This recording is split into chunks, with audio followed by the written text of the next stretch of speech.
अगर किसी की निंदा की तो वो दोष तुम में बहुतायत रूप से आ जाएगा। ये बात गांठ बांध लो। क्यों अपने को नष्ट करना चाहते हो? किसी की भी निंदा की, किसी भी बात की अहम बुद्धि करके, वही तुम्हें भ्रष्ट कर देगा। वही बहुत जोर की वृत्ति आपके अंदर दोष की आ जाएगी। इसलिए नो श्रवण, किसी की भी निंदा कभी भी मत सुनो, तत्काल अंगुली काम बेटा। बहुत बड़ी हानि है इससे। ये 100 बार तो श्लोक आए होंगे ऐसे जिनमें वर्णन किया। नो श्रवण, ये आप सत्संगी हैं, अपने ऊपर आप कृपा करें, कभी किसी की भी निंदा। अरे बहुत विचित्र बात है। निंदा की तो बात जाने दो, अगर भजन करते हो हल्का शब्द निकल जाएगा तो भजन में विक्षेप पड़ जाएगा। हल्का शब्द हो गया तो भजन में विक्षेप पड़ जाएगा। ये हम देखते हैं। शब्द में त्रुटि हो गई तो भजन में, फिर ये लोग जो बड़े बड़े अपराध करते हैं, भगवान जाने इनकी क्या गति होगी। कैसा इनका हृदय है कि ये मुस्कुरा रहे हैं अपराध करके। हल्का वचन निकल जाए जो सम्मान पूर्वक है लेकिन उनके यथायोग्य नहीं है, तो उसमें भजन में अंतर पड़ जाए। नो श्रवण, एकदम आदेश कर रहे हैं, किसी की कहीं भी निंदा है जो कान में उंगली डालो। इसीलिए जीवन भर एक सूत्र रहा है, असंग। किसी से दोस्ती नहीं रही, क्योंकि जब अपनापन होगा तो खड़े होकर बात करेगा, एक की प्रशंसा करेगा, एक की निंदा करेगा। किसी से भी जरा सी प्रीता से बात कर दो फंस गए। सेवती महाराज बहुत सावधानी से कह रहे, तब सुख हरिवंश गुण नाम रसना रटत और बहुवचन अति दुखदानी। तभी सुख है जब हरिवंश के नाम और गुण को ये वाक इंद्री रटती रहे, ये रसेंद्री स्वाद लेती रहे, और कुछ बोले तो दुखदानी, निश्चित दुख में फंस जाओगे। नो श्रवण, बिल्कुल ये नियम ले लेना चाहिए किसी की निंदा। और निंदा सुनने में मन बहुत राजी रहता है, अच्छा, और बहुत हर्षित होकर जैसे उसको राजपद मिलने जा रहा हो, ऐसे पूरे एकाग्रता। ऐसा ना वेदांत का सिद्धांत सुनेगा, ना भक्ति का सुनेगा, ना भगवान की महिमा। निंदा हो रही है तो खसक के और नजदीक पहुंच जाए, पुनः बोलो सुना नहीं, और अच्छा ऐसा हुआ और आगे क्या, पूरा रसास्वादन उसमें डूबे चले जा रहे हो। ये नहीं पता कि हमारे सारे पुण्य नष्ट करके नरक का रास्ता बन रहा है। नो श्रवण नैव ग्रहणन, सुनाई पड़ गया तो स्वीकार ही नहीं करना कि वो दोषी है। नहीं, भगवान जिसको जैसे चला रहे चल रहे, पूरी सृष्टि उन्हीं की चलाए चल रही। यंत्रारूढ़ानी मम माया, नहीं, मुझे तो भगवान की दिव्य लीलाओं में जाना है, माया जनित लीलाओं के गुण दोष नहीं देखने। ना सुनना है और ना ग्रहण करना। ग्रहण करना होता है कि वास्तविक ऐसा ही है, हाँ अरे वो तो ऐसा। अब जिंदगी भर जब उसकी बात आएगी तो पहले वो दोष हो जाएगा। अच्छा, वो घृणास्पद भाव तुम्हें भगवत प्राप्ति कभी नहीं होने देगा। घोर पापी में नीच में भी स्वाराध्य बुद्धिर्मम, मेरे आराध्य राधा वल्लभ लाल विराजमान है, ये भाव रखना है। सकल तनुभृताम क्वापि दोषम गुणम वा, जितने भी शरीरधारी हैं किसी के ना दोष सुनना है ना ग्रहण करना है। वृंदावनस्थ सत्वान्य अखिल गुरुधिया सन्नमन दंड पातई, ऐसे भजन बचता है। ऊपर वाली पंक्ति से भजन बचता है। परदोष दर्शन, परदोष वर्णन, परदोष श्रवण और परदोष चिंतन इस सर्वनाश कर देता है। सर्वनाश सच्ची मानिए। किसी का भी उपहास कभी मत करना, कभी निंदा मत करना, कभी निंदा मत सुनना। 100% आप लिख लो, कुछ दिनों में वो आपके ऊपर हावी होगा। किसी के प्रति भी दोष बहुत बहुत बहुत देखा है, बहुत बार देखा है। इसलिए कभी किसी के दोष न सुने, कभी ऐसा ना, नहीं तो फंस जाएगा। माया भगवती इतनी चतुर है कि जानने में नहीं आता कि मैं फंस रहा हूं, जानने में नहीं आता। और वृंदावन में तो कभी भूलकर किसी के प्रति दोष न करे, क्योंकि लाडली जी ने पसंद किया, उसको रखा है, तो फिर हमें दोष करने की क्या सामर्थ्य है। जब लाडली जी मुझ जैसे नीच को वृंदावन में रखे हैं तो उसको वृंदावन में रखे, तो हमारा अधिकार कैसे? जब हम अपने को देखते हैं तो हम बड़े अधिकारी थोड़ी है वृंदावन वास के। हम पर जब कृपा हुई तो उन पर भी कृपा हुई, तो जब उन पर कृपा होगी पूरी तो वो भी महात्मा बन जाएंगे। हम दोष दर्शन क्यों करें? तो वृंदावनस्थ सत्वान अखिल गुरुधिया सन्नमन दंड पातई, अगर वृंदावन के किसी भी वासी पर दोष दर्शन हो जाए तो प्रणाम दंड पातई। वो जाने या न जाने दूर से प्रणाम करे, प्रभु मेरे से गलती हो गई, क्षमा करो प्रभु, मैं आपकी महिमा को नहीं जानता। ऐसा पक्का समझ लो, नहीं भजन क्षीण हो जाएगा, भजन नष्ट हो जाएगा। जो त्यक्ता शेषाभिमानो, सब अभिमान छोड़ करके निरवधि परमा किंचन कृष्ण राधा श्यामा श्याम की आराधना के लिए दैन्य भाव अत्यंत आवश्यक। किसी भी तरह का कोई अभिमान नहीं होना चाहिए। त्यक्ता शेषाभिमानो, कोई भी अभिमान शेष नहीं, रूप का, जवानी का, इन शरीरों का अभिमान, यौवन, बाहुबल, बहुत विचित्र है। कुछ भी हो जाए तो जीव का ऐसा गलत स्वभाव पड़ गया, वो अभिमान कर लेता है। हम अपने आप तो बहुत छोटे। भगवान शंकर तांडव कर रहे थे तो 2 तालियों से ऐसे बाणा सुर ने ताल मिलाई, भगवान शिव प्रसन्न हो गए। शास्त्र भाव, हजार भुजा वाला हो जा, महान बलशाली विक्रम भगवान शिव की कृपा से। अब 2 भुजाएं तो अगर सही ढंग का स्वास्थ्य हो तो फिर खुजली संभलती नहीं, बल्कि भगवान शिव का कृपा पात्र हजार भुजाएं। तो जिस पर्वत में मारे चकनाचूर, जाके दिग्गजों को ललकारा, भाग पड़े, कोई उसके सामने नहीं। काफी समय विचरण करने के बाद भगवान शंकर के पास आयो, कहा जगत गुरु, आज दूसरी तरह से प्रणाम था। भगवान शंकर ज्ञान समुद्र, बोले गुरु खुजली हो रही भुजाओं में। बोले मतलब? बोले आओ, आप ही आओ, हमारे बल दिया है, हजार भुजा, तो आपसे युद्ध करना चाहता हूं। मुस्कुरा दिए। भगवान ने कहा, एक माली भी जिस पौधे को सजाता है उसको उजाड़ता नहीं। तुम्हारी भुजाओं की खुजली मैं तो नहीं मिटाऊंगा, लेकिन मेरे समान बलशाली आकर मिटा देगा। तो जब प्रद्युम्न पुत्र अनिरुद्ध और उषा जी का बड़ा एकांतिक मार्मिक प्रसंग है कि उषा जी ने स्वप्न में देखा अनिरुद्ध जी को पहली बार। अब वो विकल, ना उनको भोजन अच्छा लगता ना नींद अच्छी लगती, तो जो उनकी परिचर्या में वो 9 कुमारी थी, आसपास राजसैनिक वयोवृद्ध या जो स्त्री पुरुष दोनों नहीं है उनको लगाया जाता था। राजकुमारियों के महल की सुरक्षा में वयोवृद्ध, अनुभवी या जो स्त्री पुरुष दोनों नहीं उनको लगाया जाता था। तो ऐसी व्यवस्था में उनके पास सखियां सेवा में रहती थी। कभी कभी कोई सूचना मिलने पर बाणासुर के मिल जाता। अब उषा जी को इस तरह विक्षिप्त देख करके ना भोजन ना नींद न बल, उनकी एक बहुत प्रिय सखी चित्रलेखा थी जो बड़ी योगिनी थी, शक्ति संपन्न थी। उसने कहा, सखी मेरी सखी होते हुए तुम इतना उदास, बोलो ना, कोई ऐसा विषय है जो गुप्त विषय तुम बता नहीं सकती, वही तुम्हें इतना विक्षिप्त कर रहा है। मैं समझ रही हूं कोई विषय तो है। उनका सखी, मुझे एक स्वप्न में 9 कुमार के दर्शन हुए और अब मैं उसके बिना जी नहीं सकती, पर मैं ये नहीं जानती वो है कौन, कहां का है, क्या है, और स्वप्न में मैंने देखा।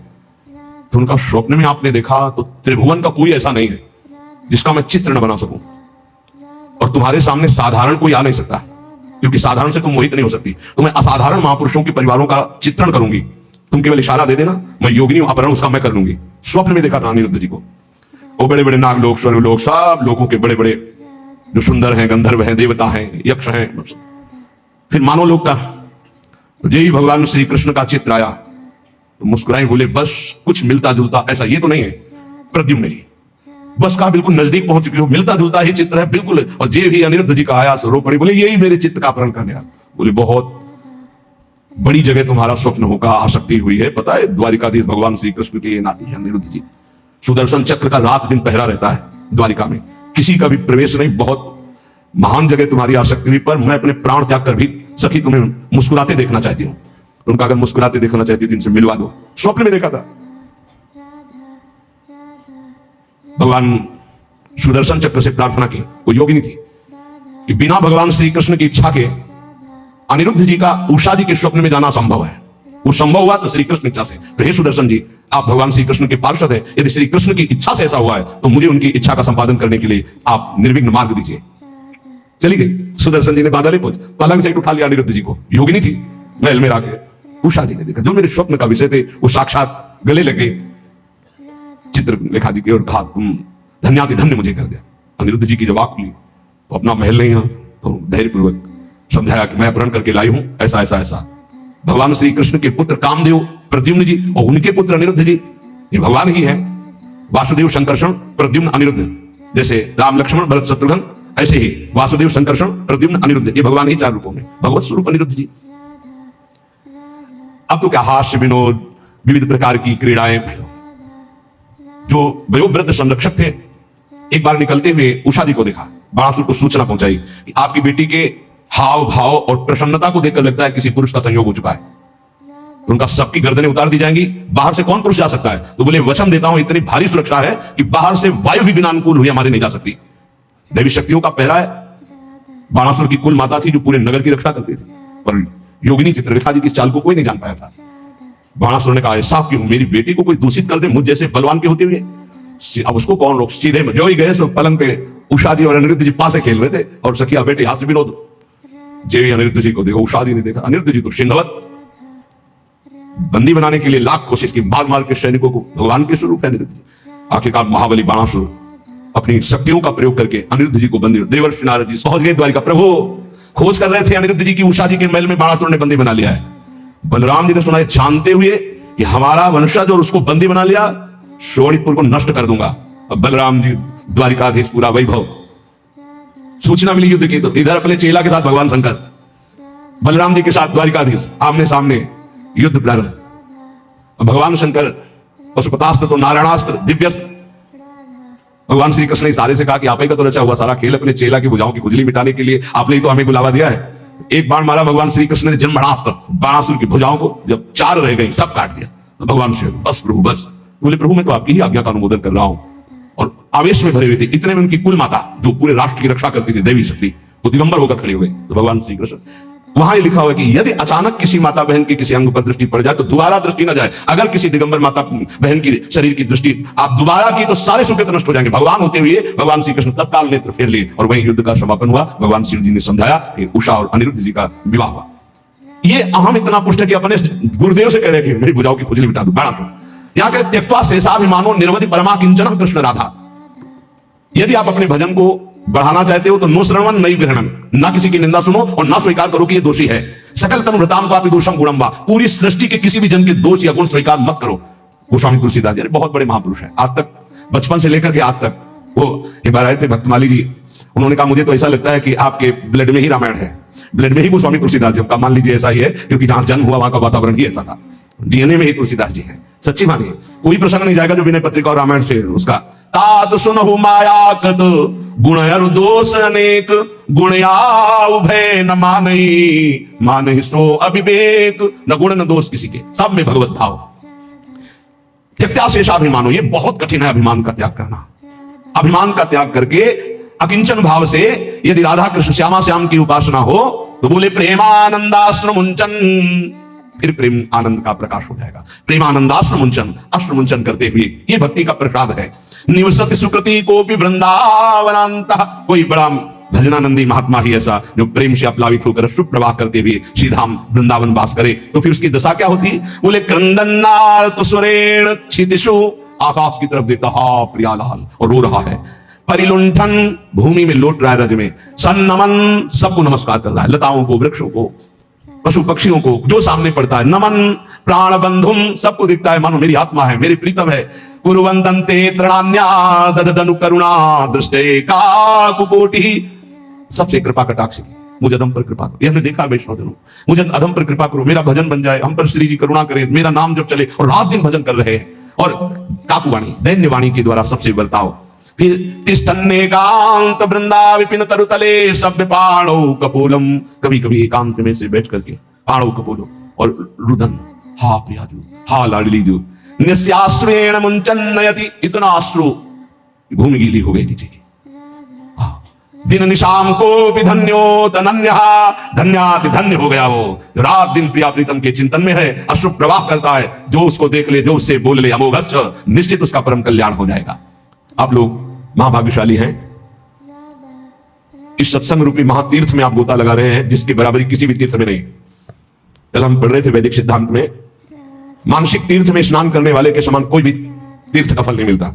इसमें स्वयं में गोता लगाना है, ये आत्मस्वरूप में चूक मत करना। वृंदावन की भूमि में इस पावन ब्रह्म मुहूर्त की बेला में बैठकर आप जो भागवतिक सिद्धांत और भगवान के पावन चरित्र, भगवान के भक्तों के पावन सिद्धांत सुन रहे, अहोभाग्य है, ये अहोभाग्य है। समय है, इसका लाभ उठा लीजिए। सब दिन होते न एक समान, सब दिन एक समान नहीं होते। एक समय आएगा, तरसते थे जब मथुरादास जी अंतर ध्यान हो गए तो राम जी भाई की तरफ देखकर, सत्संग भवन की तरफ देखकर रोना आता था। ये वही सत्संग भवन है जहां सैकड़ों हजारों संत परमहंस मौन बैठते और पूज्य श्री मथुरादास जी के मुख से महाभागवतों के पावन चरित्र आज सुना पड़ा सा दिखाई दे रहा है। क्योंकि वो बात जो उन महापुरुषों के मुख से है होता है, और वो बात जो अनुभवी महापुरुषों को, आज आपको भगवत कृपा से बड़े बड़े संतों की वाणियां, बड़े बड़े महापुरुषों की, जगत में जितने भी बड़े बड़े महापुरुष, सबकी खोज खोज कर बात वही रोज सुनाई जा रही है। अगर आप उसे पकड़ लेंगे तो महामंगल हो जाएगा। जैसे जमीन में गिरते ही बूंद गंदा हो जाता है, निर्मल आकाश से गिरता है बूंद, ऐसे ही मां के गर्भ से प्रकट होते ही माया का इतना प्रचंड प्रभाव कि जीव जो गर्भ में भगवान से वादा किया था कि बस मुझे एक बार मां के गर्भ से निकाल दो, मैं ऐसा भजन करूंगा कि दोबारा इस नरक में ना आना पड़े। जीव ही पैदा हुआ, देवी कहां कहां वो ज्ञान चला गया, वो दृष्टि गई भागवतिक। अब वो माया का ऐसा मोह का प्रभाव पड़ा, धीरे धीरे ये माँ, ये पिता, ये पुत्र, ये पत्नी, ये मकान, संपत्ति, बस वो गिरता चला गया ममता से। श्रीपाद कह रहे त्यक्त्वा सर्वान् गृह द्वार सकल गुणालंकृत स्त्री श्रुतादीन, सर्वत्रात्यंत सम्मान नमथ महता सत्कुलाचार धर्मान, माता पित्रोर गुरुणामपि च नहि मनागा ग्रहे कोमलात्मा, यो या देव वृंदावनमय मखिलै स्तूयते धन्य धन्य। बहुत बार छोड़ चुके हो माता पिता पुत्र पत्नी परिवार धन संपत्ति, और तुमको याद भी नहीं है कि इसी सृष्टि में तुम्हारे कोई और हैं। तुम्हारा नया जन्म हुआ, नया घर, नया मकान, नया सब, फिर मरोगे, फिर नया, फिर मरोगे, फिर नया। ये कब तक चलता रहेगा? नाना प्रकार की चिंताएं, नाना प्रकार के क्लेश, नाना प्रकार का संग्रह परिग्रह, फिर खाली हाथ यहां से वही पाप पुण्य कर्मों का बोझा लाद कर भटकते रहते हैं हम पूरी सृष्टि में, कभी ये योनि, कभी ये योनि। तो श्रीपाद कहे, अगर मेरी बात समझ सको तो त्यक्त्वा सर्वान्, इसके दो भाव है। एक है पूर्ण निवृत्ति मार्ग स्वीकार करो, और एक है उनमें रहते हुए राग का त्याग करो। राग का त्याग करते हुए घर गृहस्थी में रहने वाला भी सन्यासी ही है, और राग युक्त होकर विरक्त भेष में रहने वाला भी वो सन्यासी नहीं है। राग मुक्त ही सन्यास है। त्यागी किसे कहते हैं? जो राग मुक्त है। तो त्यक्त्वा सर्वान गृह द्वार सकल गुणालंकृत स्त्री सुतादि, इनका राग त्याग दो प्रकार से होता है। एक गृहस्थी में रहकर भगवत भाव से समर्पित करके जीना, उसमें नाथ सकल संपदा तुम्हारी, मैं सेवक समेत सुतनारी। और एक अब नहीं सहा जाएगा, अब इस जन्म में भगवत प्राप्ति ही करनी है, इसलिए मैं निवृत्ति मार्ग स्वीकार करता हूं। निवृत्ति मार्ग, मुझे अब कोई इसमें भाव नहीं रखना, मुझे रखना ही नहीं। ब्रह्म सत्यम जगन मिथ्या, मुझे इस मिथ्या में भाव ही नहीं करना। कोई बिरले के अंदर ऐसा तेज लोक धर्म नहीं, मुझे लोक धर्म स्वीकार करना। तो गृह द्वार सकल गुणालंकृत स्त्री सुतादीन त्यक्त्वा सर्वान। राजकुमार थे, नवीन पत्नी थी, नया पुत्र हुआ और वैराग्य लेकर के महात्मा बुद्ध के रूप में प्रकाशित हुए। पूर्ण चरित्र उनका। नवीन पत्नी श्री विष्णु प्रिया जी, वयोवृद्ध माता श्री सची जी, घर में दूसरा कोई नहीं, पूर्ण वैराग्य और संन्यास मार्ग महाप्रभु चैतन्य देव। वयोवृद्धा माता, कोई दूसरा पानी देने वाला नहीं, आद्य गुरु भगवान शंकराचार्य जी, परम त्याग वैराग्य के। त्यक्त्वा सर्वान गृह द्वार सकल गुणा अलंकृत स्त्री सुतादीन। एक लाल स्वामी भी है, ये अपने राधा वल्लभी नहीं। तो जब 7 भावरे फेरने को होता है, अब तो आचार्य सावधान सावधान, आज अब शब्द फेरे होने जा रहे हैं। आप जिस कन्या का पाणी ग्रहण स्वीकार कर रहे हैं, आज जीवन इसका भार आपके ऊपर है, सावधान। ये शब्द वचन सुनिए। लाल स्वामी जी का भार मेरे ऊपर, मेरा भार तो हरि के ऊपर है, मुझे इस बंधन में अब नहीं बनना, मुझे तो हरि की बात। उनका लघु शंका लगी, उनका 7 फेरे के बाद बोले नहीं, छूट जाएगी। एक आदमी साथ दूल्हा के साथ, तो पहले बाथरूमों की व्यवस्था नहीं थी, बाहर जाना होता था। तो उनका यार कोई चुप, हम करके आ गए, कभी लौटे ही नहीं। बस भगवत बहुत बड़े महात्मा हुए। नाटक चल रहा है माया का। जब परम सत्य मार्ग का परिचय हो जाता है तो साधारण धर्मों की परवाह नहीं होती। त्यजलोक धर्मान सावई पुंसाम परो धर्मो, ये तो भक्ति अधोक्षजे। भगवान के चरणों में यदि भक्ति हुई तो वही परम धर्म माना जाएगा। अगर भक्ति नहीं हुई, भगवान से विमुख, तो ये सब करते हुए अनंत जन्म हो गए, कोई लाभ नहीं मिला। ये कुछ नहीं। अगर नाम जप नहीं है, भगवत समर्पण नहीं है, तो कल आपने सुना था कि वो निष्कर्म कर्म, वो निर्मल ज्ञान भी किसी काम का नहीं, जिसमें भगवत गुणानुवाद, भगवान नाम जब, भगवत आश्रय नहीं। सनकादि से बढ़कर कोई ज्ञानी नहीं। निरंतर हरिशरणम हरिशरणम, चाहे गृहस्थ में हो चाहे विरक्त में, इस जाल में ना फंसे कि ये मेरे हैं, ना तेरे थे, न तेरे हैं और न तेरे रहेंगे। बाद में तब परिचय आएगा जब समय नहीं होगा। गोस्वामी तुलसीदास जी बहुत सरल भाषा में वैदिक सिद्धांतों का वर्णन किया। शुद्ध बनितादि जानि स्वारथ रत, ना करुणे सभी ते, अंत ही तो ही तजेंगे पामर, तू न तजे अब ही ते, मन पचित है अवसर बीते, दुर्लभ देह पाए हरि पद भजु, करम बचन अरु जीते, मन पचित है अवसर बीते। माता पित्रोर गुरु नाम पिछ नहीं मना ग्रही कोमलात्मा है, अपने हृदय को कोमल मत कर। मोह मदिरा का पान करके पूरे जीवन को नष्ट करा देने वाली ये माया अपने आकर्षण में बांधकर तुम्हारा मानव देह नष्ट कर देगी। मत करना कोमल हृदय, वज्र के समान कठोर हृदय कर ले। राग का त्याग कर। अगर गृहस्थी में तो सबको भगवत स्वरूप मानकर शोक और मोह से ऊपर उठने के लिए नाम जप करते हुए, जो भी आपके पास ईश्वर है, पूरे परिवार की सेवा करते हुए भगवत समर्पण कर दो। राग मत करो। जो है उनकी परवाह नहीं, जो चले गए उनकी चिंता नहीं, बिल्कुल धर्म पूर्वक ईश्वर भाव से मुक्त हो जाओगे। और वैराग्य का तो मार्ग ही सिंहवत और निराला है। इसलिए कह रहे हैं, सुंदर घर, सुंदर स्त्री, सुंदर पुत्र, संपत्ति, माता पिता, वयोवृद्ध गुरुजन, ये सब भगवत स्वरूप मानकर गृहस्थी में नाम जप करते हुए इनकी सेवा करो, मंगलमय।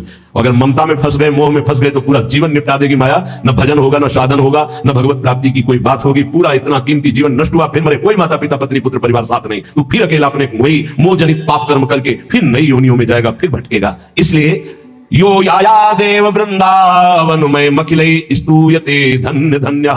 धन्य है जो सर्वस्व का त्याग करके वृंदावन का अखंडवास स्वीकार कर लिया।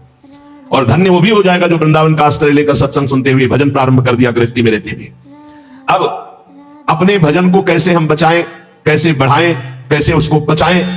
कृपा से भजन हमारा जो शुरू हुआ, तो नोस्त्रणवन नैव गृहणन सकल तनुभृताम क्वापि दोषम गुणम वा। बहुत विचित्र खेल माया का है। राधा राधा राधा राधा राधा राधा राधा राधा राधा